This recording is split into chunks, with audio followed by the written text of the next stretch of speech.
1947 में भारत की आजादी के बाद, तो संविधान के तहत कोई भी अपनी देवी देवताओं का, किसी भी मजहब का व्यक्ति अपने देवी देवताओं का स्थान बना सकता। बाबर के नाम पर यदि देश में कोई भी स्थान बनाया जाए तो ये इस देश का दुर्भाग्य है। और निश्चित रूप से हम ये बात कह सकते हैं कि फिर से हिंदू 1992 दोहराने के लिए तैयार रहेगा।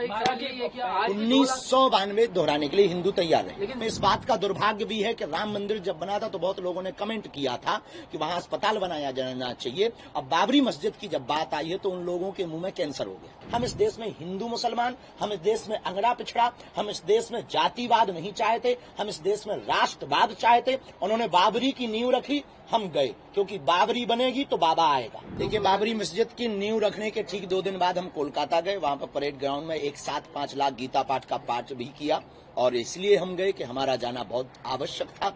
हम किसी भी धार्मिक परंपरा मानने वाले लोगों के खिलाफ नहीं हैं। उन्हें अपनी पूजा पाठ करने का पूर्ण स्वतंत्र अधिकार है। 1947 में भारत की आजादी के बाद, तो संविधान के तहत कोई भी अपनी देवी देवताओं का, किसी भी मजहब का व्यक्ति अपने देवी देवताओं का स्थान बना सकता। लेकिन विदेशी आक्रांता के नाम पर, बाबर के नाम पर यदि देश में कोई भी स्थान बनाया जाए तो ये इस देश का दुर्भाग्य है। और निश्चित रूप से हम ये बात कह सकते हैं कि फिर से हिंदू 1992 दोहराने के लिए तैयार रहेगा।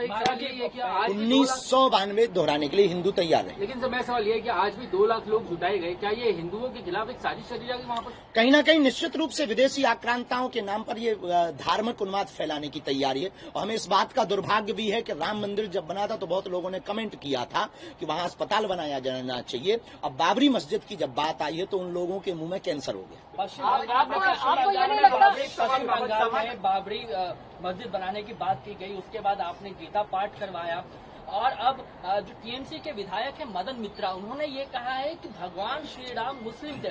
कहीं ना कहीं आपको लगता है कि इस तरीके की बयान देकर, देखिए, राम आस्था का विषय है, राजनीतिक एजेंडे का विषय नहीं है। इस प्रकार की बातें फैलाकर के सिर्फ उन्माद फैलाया जा रहा है। राम पर श्रद्धा है तो आपको पूजा करनी चाहिए, नहीं है तो मुंह बंद रखना चाहिए। हम जैसे किसी भी मजहब के खिलाफ नहीं बोलते। हम भी भारत के लोगों को यही सलाह देंगे, देश का भला चाहते हो तो किसी भी मजहब संप्रदाय के खिलाफ ना बोलें। हम इस देश में हिंदू मुसलमान, हम इस देश में अंगड़ा पिछड़ा, हम इस देश में जातिवाद नहीं चाहते, हम इस देश में राष्ट्रवाद चाहते। उन्होंने बाबरी की नींव रखी, हम गए, क्योंकि बाबरी बनेगी तो बाबा आएगा।